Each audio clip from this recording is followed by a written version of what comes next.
Salut, salut! Et oui, Rebecca, toujours là pour le défi lecture de la Bible de l'aurore au crépuscule. C'est quoi ce défi? On lit la Bible de la Genèse à l'Apocalypse 10 minutes chaque jour. Donc, rejoins-nous! Merci Seigneur parce que ta parole est vivante. Merci parce que tu nous parles aujourd'hui encore. Et merci de bénir tous ceux qui sont avec moi dans ce défi, qu'on puisse garder notre motivation et aide-nous à comprendre le passage du jour au nom de Jésus. Amen. Alors, c'est parti. 2 Rois 10, verset 25. Lorsqu'on eut achevé de préparer les holocaustes, Jéhu sortit et dit aux soldats et à leur chef, comme d'habitude, lisez un petit peu avant pour vous mettre dans le contexte. Entrez et massacrez-les, que personne ne sorte vivant. Les soldats entrèrent donc l'épée à la main et les massacrèrent, puis ils jetèrent leurs cadavres dehors. Après cela, ils revinrent à la ville où se trouvait le temple de Baal. Ils en sortirent les stèles sacrées et les jetèrent au feu. Ils renversèrent la stèle de Baal et démolirent le temple lui-même qu'ils transformèrent en toilette publique qui existe encore aujourd'hui. C'est ainsi que Jéhu mit fin au culte de Baal dans le royaume d'Israël.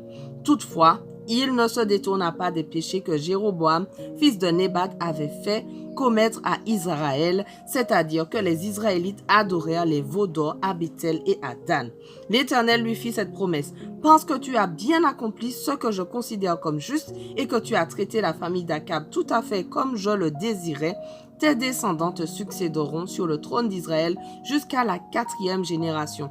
Pourtant, Jéhu n'eut pas soin d'obéir de tout son cœur à la loi de l'Éternel, le Dieu d'Israël. Il ne se détourna pas des péchés que Jéroboam avait fait commettre à Israël. C'est vers cette même époque que l'Éternel commença à réduire le territoire du royaume d'Israël. Tout au long de la frontière, Hazaël, le roi de Syrie, mit les Israélites en déroute. Il occupa le pays à l'est du Jourdain, depuis Aroër, situé sur le torrent de l'Arnon, jusqu'à Galaad et au Basan, c'est-à-dire toute la région de Galaad et le territoire des tribus de Gad, de Ruben et de Manassé.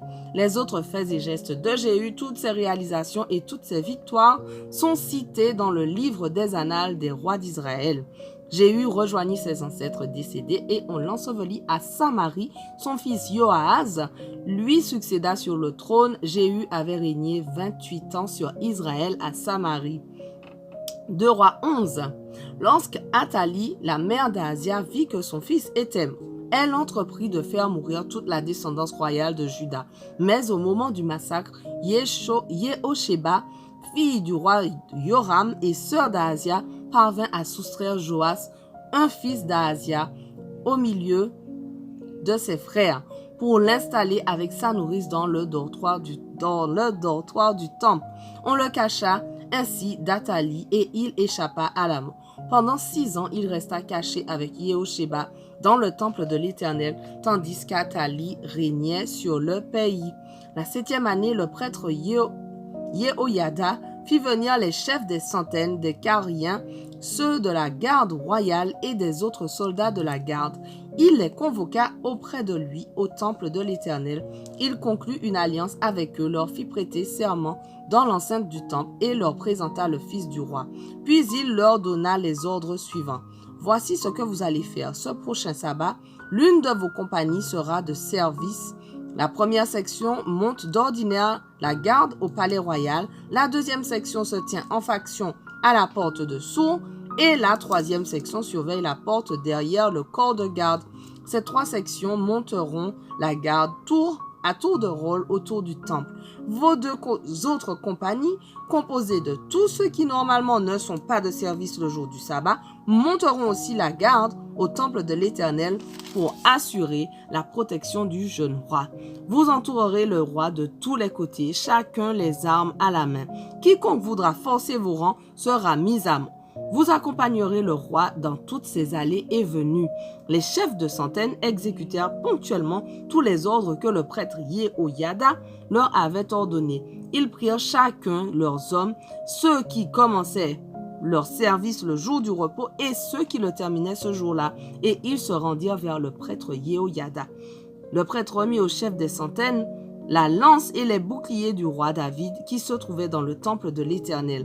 Les gardes se postèrent, chacun les armes à la main, en demi-cercle devant l'édifice, puis l'angle sud-est du temple jusqu'à l'angle nord-est près de l'autel, de manière à entourer le roi.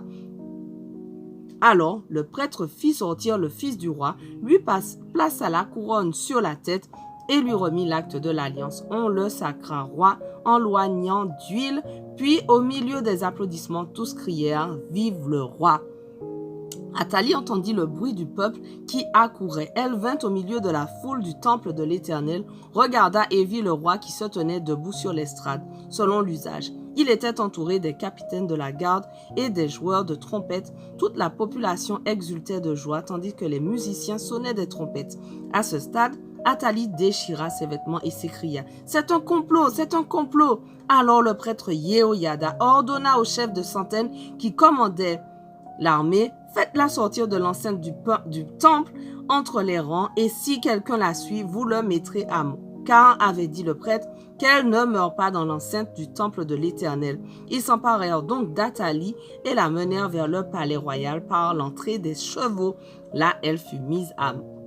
Yehoyada conclut entre l'Éternel, le roi et le peuple une alliance qui engageait celui-ci à être le peuple de l'Éternel et une alliance entre le peuple et le roi. Toute la population du pays se rendit au temple de Baal et le démolit. On mit complètement en pièces ses autels et ses statues et l'on tua devant les autels Mathan, le prêtre de Baal. Le prêtre Yehoyada organisa la surveillance du temple de l'Éternel. Il rassembla les chefs de centaines, les cariens et les soldats de la garde ainsi que toute la population du pays et ils firent descendre le roi du temple au palais royal par le chemin de la porte des gardes. Puis Joas prit place sur le trône royal. Tout le peuple du pays était dans la joie et le calme régnait dans la ville maintenant qu'on avait fait mourir Athalie par l'épée dans le palais royal. 2 Rois 12. Joas était âgé de 7 ans lorsqu'il devint roi. Il accéda au trône la 7e année du règne de Jéhu et régna 40 ans à Jérusalem. Sa mère se nommait Tibia, elle était de Beer-Sheva. Joas fit ce que l'Éternel considère comme juste pendant tout le temps qu'il suivit les instructions du prêtre Yehoyada. Toutefois, les hauts lieux ne disparurent pas. Le peuple continuait à offrir des sacrifices et à brûler des parfums dans ses sanctuaires. Joas dit au prêtre, « Mettez à part tout l'argent consacré que l'on apporte dans le temple de l'Éternel. L'argent qui accourt, l'argent provenant des taxes versées par tout Israélite recensé et celui qui est offert volontairement au temple. Faites donc collecter tout cet argent par vos receveurs et utilisez-le pour faire réparer le temple des dégradations qu'il a subi partout où l'on en constatera. » Mais la 23e année du règne de Joas, les prêtres n'avaient pas encore fait réparer les dégâts subis par le temple. Alors, le roi convoqua le prêtre Yehoyada ainsi que les autres prêtres et leur demanda « Pourquoi n'avez-vous pas fait réparer le temple ? À l'avenir, vous ne garderez plus l'argent que vous recevez de vos collecteurs. Vous le remettrez directement pour les réparations du temple. » Les prêtres acceptèrent de ne plus recevoir de l'argent de la population et de ne plus s'occuper des réparations du temple. Le prêtre Yehoyada prit un coffre dont il fit percer le couvercle d'un trou, puis il le plaça à côté de l'autel à droite de l'entrée du temple. Les prêtres qui surveillaient cette entrée y déposaient tout l'argent qui était apporté au temple de l'Éternel.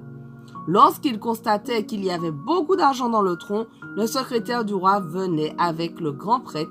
Ils emportaient les dons, puis les comptaient ensemble. Une fois l'argent comptabilisé, ils le remettaient aux entrepreneurs qui avaient la responsabilité des travaux du temple.